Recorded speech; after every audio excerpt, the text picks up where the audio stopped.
The Ministry, Shri Praveen Malkhanuja, my collaborators in amongst the OMCs, Shri Arun Kumar Singh, CMD of ONGC, Shri Ranjit Rath, CMD of Oil India Limited, captains of industry, distinguished guests, ladies and gentlemen.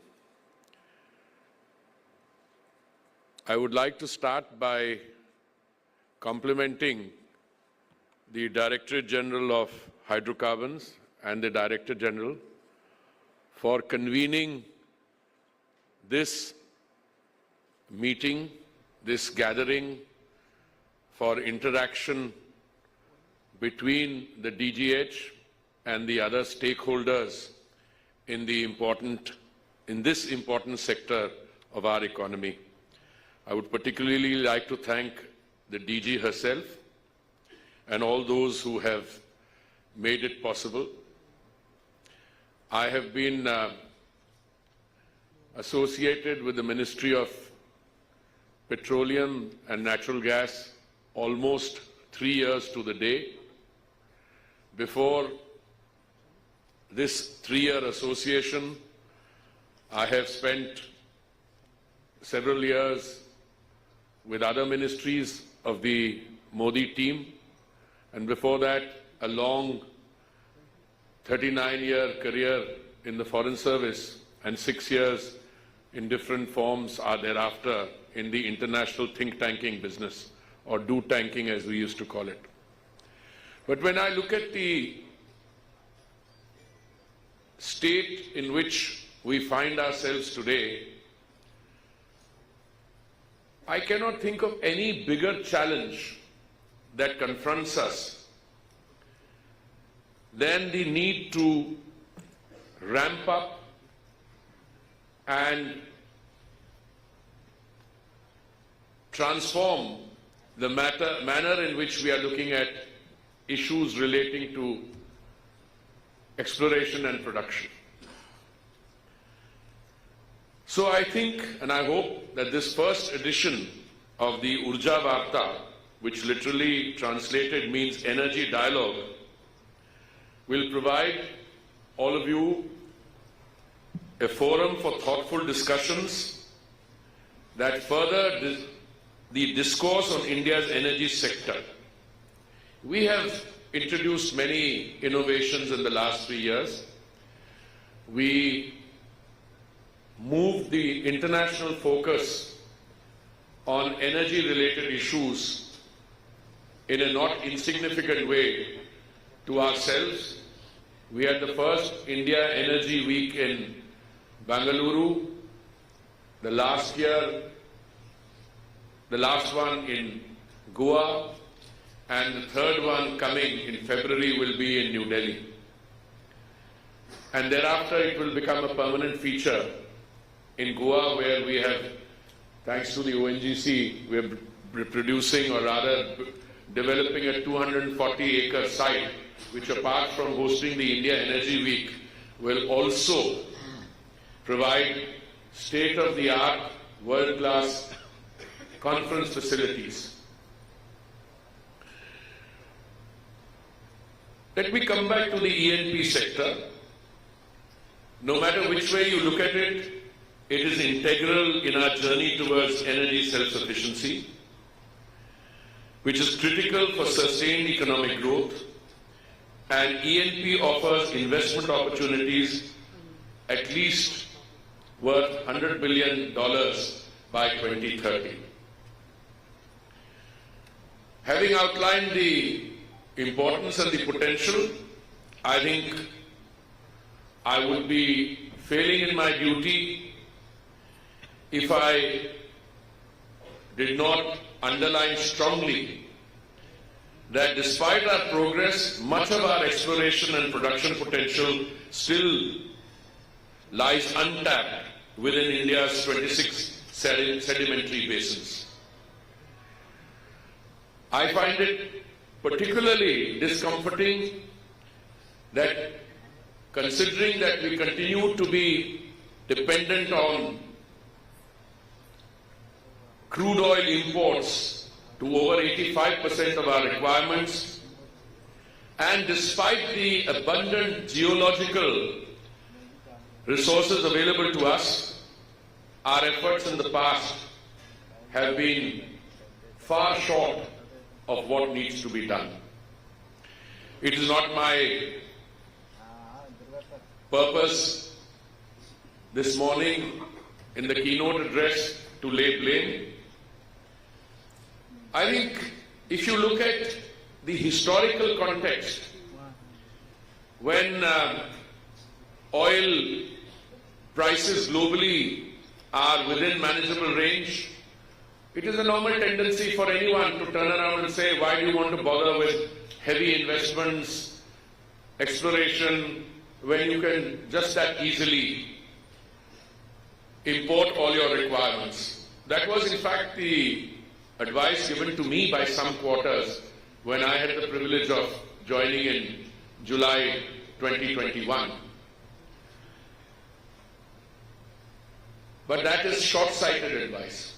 Equally, some of my friends in the Fourth Estate, distinguished representatives of different newspapers, they often tell me, why do you want to set up more refining capacity? After all, we are moving away from fossil fuel to green. Oh yes, everything is correct. But you know, I've been a great admirer of the Fourth Estate because I used to write columns also in the intervening periods. And that's a very comfortable thing to do. You pick up one piece of news here and then you write a column on it. Not knowing that for every piece of news you write a column on, 10 other things opposite are equally true. Yes, I see some of my friends, look, you must allow somebody who's been around for a long time to have a little bit of fun, because otherwise we're at the receiving end. As I said, I'm a great admirer of the Fourth Estate. But then they say, oh, the market is deregulated. Why are you trying to control? Whom is my commitment to? Is my commitment to ensuring availability and affordability to my consumer? Or is it to some doctrine which was produced in some part of the world, and following that doctrine, I then land up with chaos here?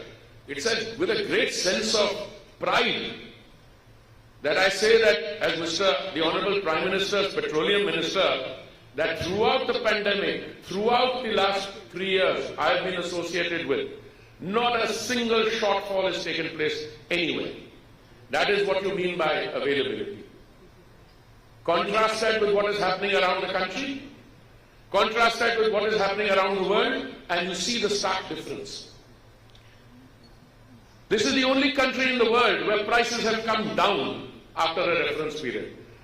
And then when you have, as I said, they're intellectually correct that, there's a little bit of this, then somebody else picks it up and says, oh, prices need come away. If I were to produce all the crude oil or extract it from my own basins, which I hope you guys will do soon, then I would even say that make it available at the lowest possible cost.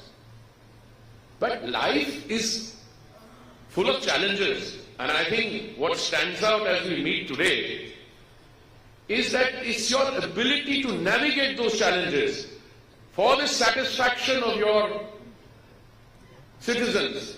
That is the challenge, and that I believe is a challenge that the Honorable Prime Minister and his team have implemented to the full requirements of that period. Yes, there is global turmoil. When the global turmoil took place, we could have followed self-serving advice which came to us from many parts of the world. Our imports from a particular source was 0.2% of our requirement. We could have shifted the 5 million barrels of crude oil that we consume in a day to the traditional suppliers. And you know what would have happened to oil prices?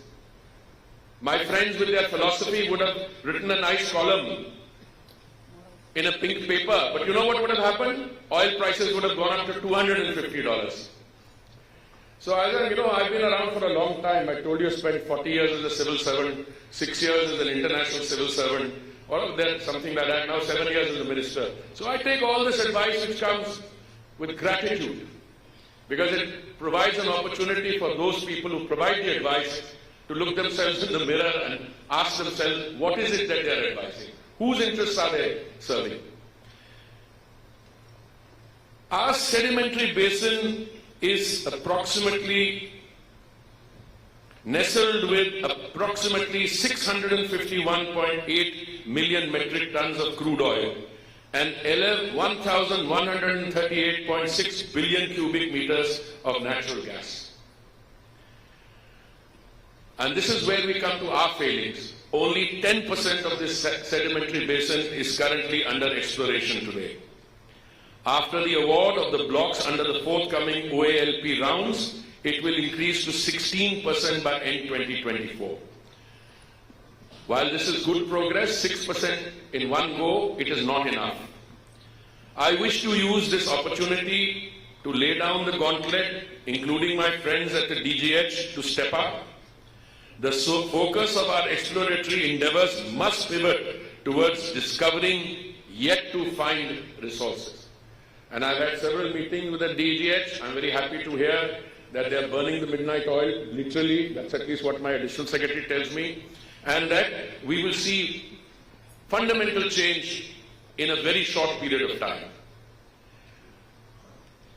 I'm aware of the various challenges stakeholders are facing, but also of the work needed to streamline operational and regulatory processes. It is important that we provide our labour pool with competitive opportunities, diversify our procurement, and strengthen our engineering operation. The government is doing its part to catalyze investments in E&P. The Ministry of Petroleum and Natural Gas has instituted sweeping reforms, empowering stakeholders to contribute to our nation's progress. We intend to increase India's exploration acreage to 1 million square kilometre by 2030. No-go areas in India's EEZ have also been reduced by almost 99%. The Open Acreage Licensing Policy, OALP, has accelerated production growth. Through the first 8 rounds, a total of 144 blocks covering approximately 244,000 square kilometers have been awarded. The recently announced OALP 9th round offers an area of approximately 136.596 thousand kilometers, 136,596 square kilometers, spread over 8 sedimentary basins, with the vision of expanding the nation's footprint in offshore exploration. Since its inception in 2015, the Discovered Small Field policy has garnered investments of approximately $2 billion and brought in 29 new players in the field.